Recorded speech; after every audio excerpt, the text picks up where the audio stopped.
Capítulo 41. 2 anos depois, o faraó teve um sonho. Encontrava-se ele perto do Nilo, de onde saíram 7 vacas belas e gordas, que se puseram a pastar no capinzal.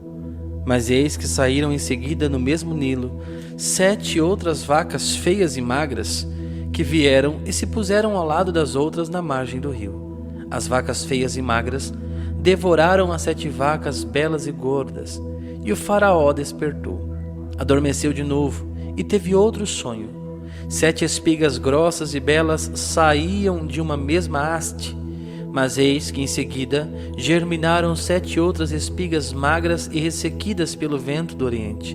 E as espigas magras devoraram as 7 espigas grossas e cheias, e o faraó despertou. Era um sonho. Chegada a manhã, o faraó, com o espírito preocupado, mandou chamar todos os mágicos e sábios do Egito. Contou-lhes seus sonhos, mas nenhum deles soube explicá-los. Então o copeiro Mor disse-lhe: Vou confessar a minha falta. Um dia, tendo-se o faraó irado contra os seus servos, mandou-me encarcerar na casa do chefe da guarda com o padeiro Mor. Eis que uma noite tivemos nós dois um sonho, cada um o seu. Ora, estava lá conosco um jovem hebreu, escravo do chefe da guarda. Contamos-lhe nossos sonhos, e ele nos interpretou a cada um o seu. E os acontecimentos confirmaram sua interpretação. Eu fui restabelecido no meu cargo, e o outro foi pendurado. O faraó mandou chamar José, o qual foi imediatamente tirado do cárcere. Ele barbeou-se, trocou de roupas e apresentou-se diante do faraó. Este disse-lhe: Tive um sonho que ninguém pôde interpretar, mas ouvi dizer de ti que basta contar-te um sonho para que tu o expliques. Não sou eu, respondeu José, mas é Deus quem dará ao faraó uma explicação favorável. O faraó disse então a José: Em meu sonho eu estava à margem do Nilo, e eis que do Nilo saíram 7 vacas gordas e belas, que se puseram a pastar no capinzal. E saíram em seguida 7 outras vacas magras, feias e disformes, como jamais vi em todo o Egito. As vacas magras e feias devoraram as 7 primeiras, as gordas, que entraram em seu ventre como se nada fossem, pois ficaram tão macilentas e feias como antes. Nesta altura despertei, e tive outro sonho. Vi elevar-se de uma mesma haste 7 espigas cheias e belas, mas eis que 7 outras espigas medíocres, finas e queimadas pelo vento do oriente, germinaram em seguida, e as espigas magras engoliram as 7 belas espigas. Em vão contei tudo isso aos mágicos, nenhum deles pôde dar-me a explicação. José disse ao faraó: O duplo sonho do faraó reduz-se a um só. Deus revelou ao faraó o que ele vai fazer. As 7 belas vacas são 7 anos, e as 7 belas espigas igualmente 7 anos. O sonho é um só. As 7 vacas magras e feias que saíram em seguida são também 7 anos, e as espigas vazias e queimadas pelo vento do oriente serão 7 anos de miséria.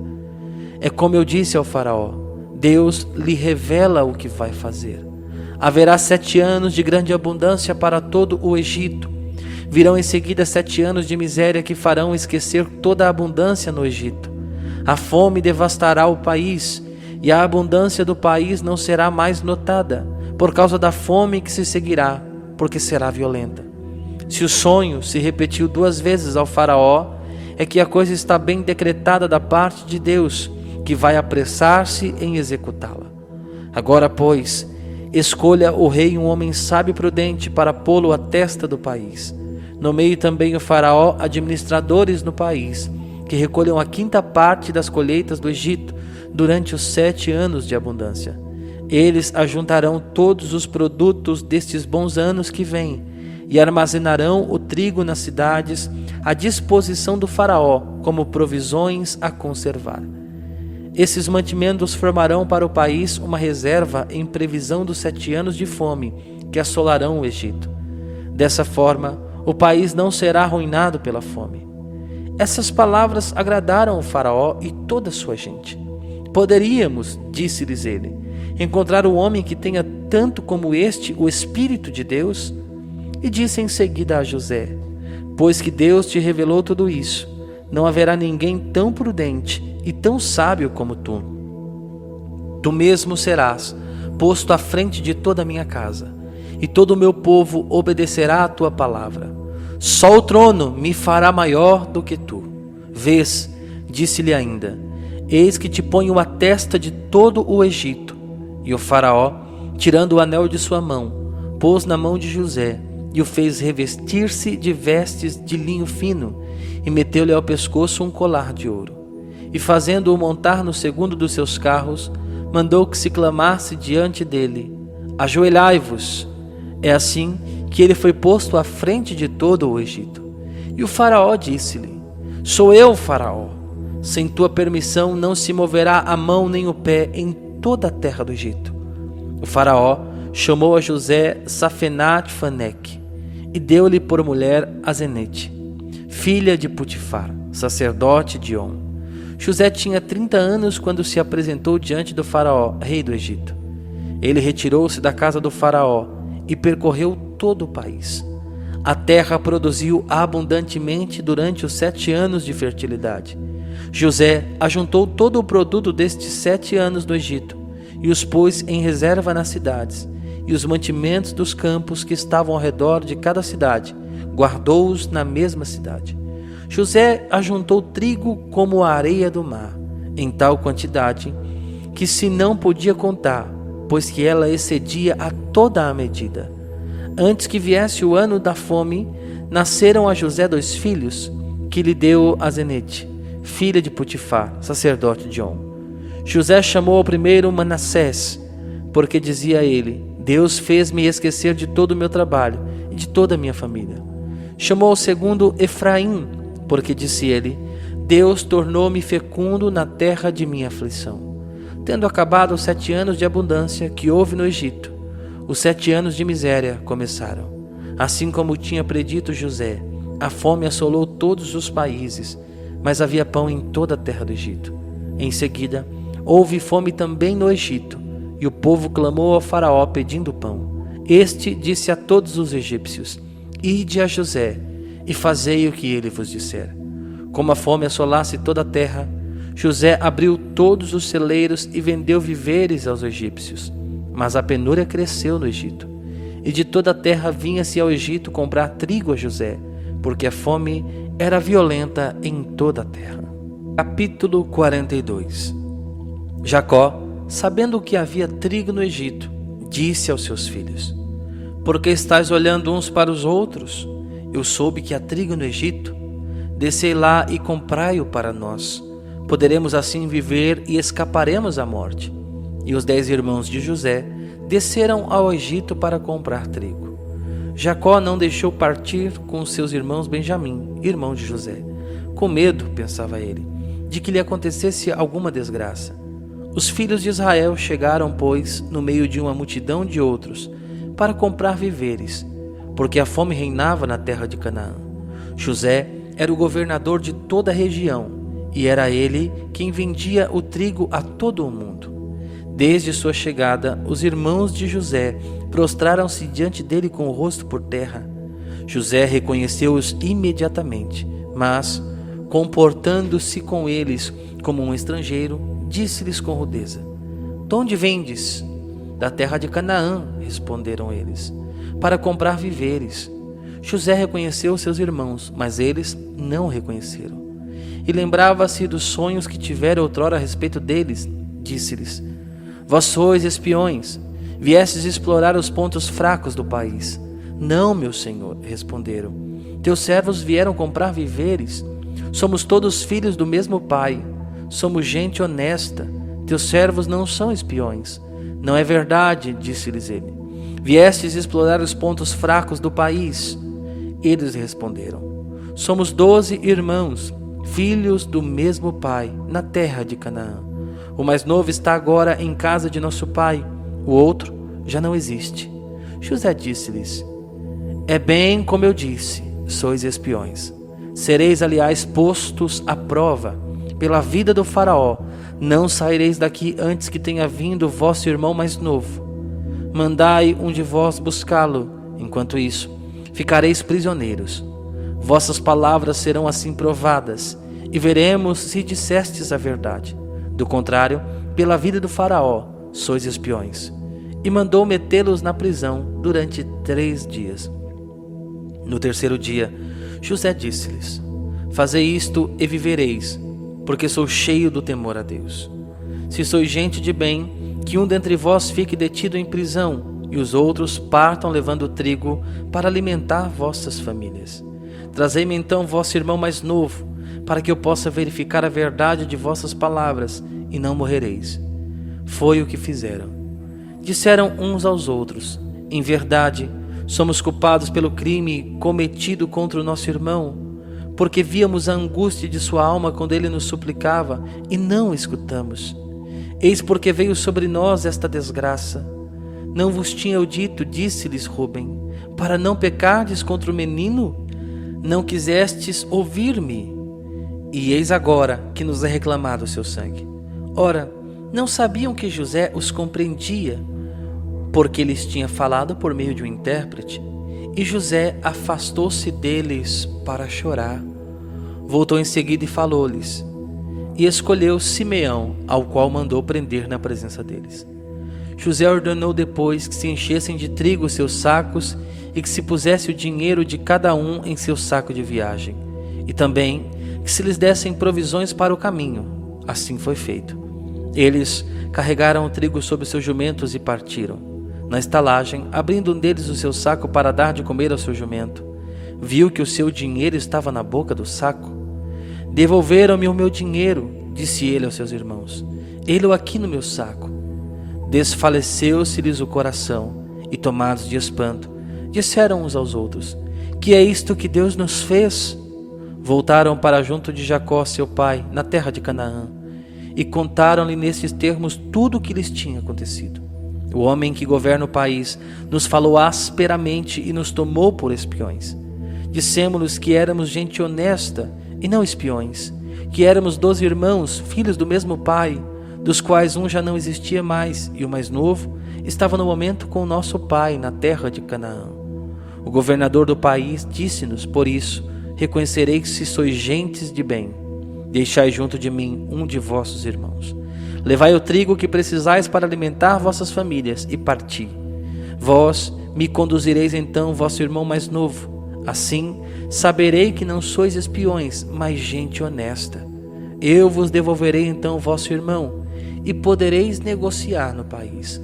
E esvaziando os seus sacos, eis que o pacote de dinheiro de cada um se encontrava em seu saco. Quando eles e seu pai viram seu dinheiro, tiveram medo. Jacó disse-lhes: Vós me tirais os meus filhos. José já não existe, Simeão tampouco, e quereis me tomar ainda Benjamim. Tudo vem cair sobre mim. Rúben disse-lhe: Tira a vida aos meus 2 filhos, se eu não te reconduzir Benjamim. Confia-o a mim, eu o trarei de volta. Meu filho, tornou Jacó, não descerá convosco, porque seu irmão morreu, e só resta ele. Se lhe acontecesse um acidente nesta viagem que hei de fazer, farias descer os meus cabelos brancos à habitação dos mortos, sob o peso da dor. Capítulo 43. A fome pesava sobre o país, e tendo acabado o trigo trazido do Egito, o pai disse aos seus filhos: Voltai e comprai-nos um pouco de víveres.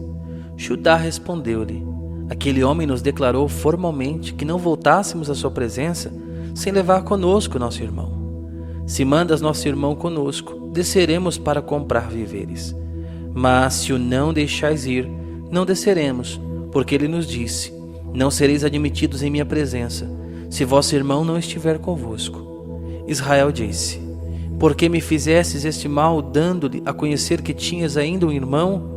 Aquele homem, responderam eles, perguntou por nós e por nossa família, e quis saber se nosso pai vivia ainda, se tínhamos outro irmão, e respondemos às suas perguntas. Podíamos, porventura, adivinhar que ele nos ia mandar levar a ele o nosso irmão? E Judá disse a Israel, seu pai: Deixa partir o menino comigo, e nos poremos a caminho para essa viagem. Desse modo poderemos viver, e escaparemos à morte, nós, tu e nossos filhinhos. Eu respondo por ele: é de mim que tu o reclamarás. Se eu não o reconduzir e não o recolocar diante de ti, serei eternamente culpado diante de ti. Se não tivéssemos demorado tanto, certamente já pela segunda vez estaríamos de volta.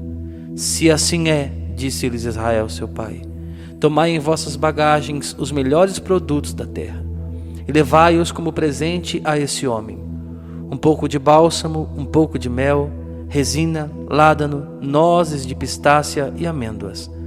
Levai também convosco o dinheiro em dobro para restituir a soma que encontrastes na boca dos sacos, certamente por engano.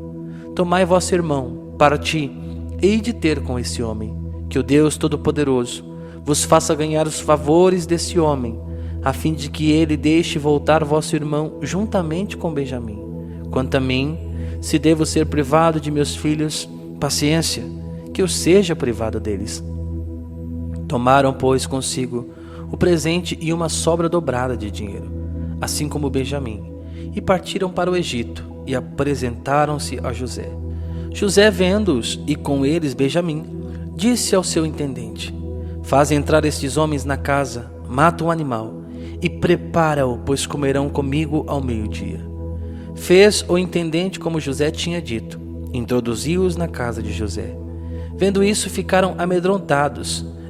Diziam eles, por causa do dinheiro encontrado da outra vez nos nossos sacos, que nos conduzem aqui. Vão nos assaltar, cair sobre nós, escravizar-nos e apoderar-se de nossos jumentos. Então, aproximando-se do intendente da casa de José, falaram-lhe à entrada da casa. Desculpa, meu senhor, disseram eles. Viemos já uma vez comprar víveres. Quando chegamos à estalagem e abrimos nossos sacos, o dinheiro de cada um se encontrava na boca de seu saco. Era o peso exato do dinheiro. Tornamos a trazê-lo conosco e trazemos ao mesmo tempo outra quantia para comprar víveres. Não sabemos quem tenha metido nosso dinheiro em nossos sacos. Ficai tranquilos, respondeu-lhes ele. Nada temais. É o vosso Deus, o Deus de vossos pais, quem vos pôs um tesouro em vossos sacos. O vosso dinheiro me foi entregue. Depois trouxe-lhes Simeão. Fê-los em seguida entrar na casa de José. Deu-lhes água para lavarem os pés e forragem para seus jumentos. Enquanto esperavam por José, que devia voltar ao meio-dia, preparavam o seu presente, pois foi-lhes anunciado que comeriam em casa dele. Logo que José entrou em casa, ofereceram-lhe os presentes que tinham trazido, prostrando-se diante dele até a terra. Ele perguntou pela saúde deles e ajuntou: vosso velho pai, do qual me falastes, vai bem? Ainda vive? Teu servo, nosso pai, está passando bem e vive ainda. Responderam-lhe, inclinando-se até o solo. Então, levantando os olhos, José viu Benjamim, seu irmão, filho de sua mãe. É este, disse ele, vosso irmão mais novo do qual me falastes? E ajuntou: que Deus te faça misericórdia, meu filho. E retirou-se precipitadamente, porque suas entranhas se tinham comovido por causa de seu irmão, e tinha vontade de chorar. Entrou em seu quarto e deu livre curso às lágrimas. Depois de ter lavado o rosto, saiu, e procurando dominar-se, disse: servi à mesa. Foi-lhe servido à parte, seus irmãos também à parte, e igualmente à parte os egípcios, seus comensais, porque lhes é proibido comer com hebreus, por ser abominável para eles. Os irmãos de José foram colocados diante dele, desde o mais velho até o mais novo, segundo sua idade, o que lhes fez olhar uns para os outros assombrados. José mandou que se lhes trouxessem porções de sua própria mesa, e a parte de Benjamim foi 5 vezes maior que a dos outros. Eles beberam e alegraram-se com ele.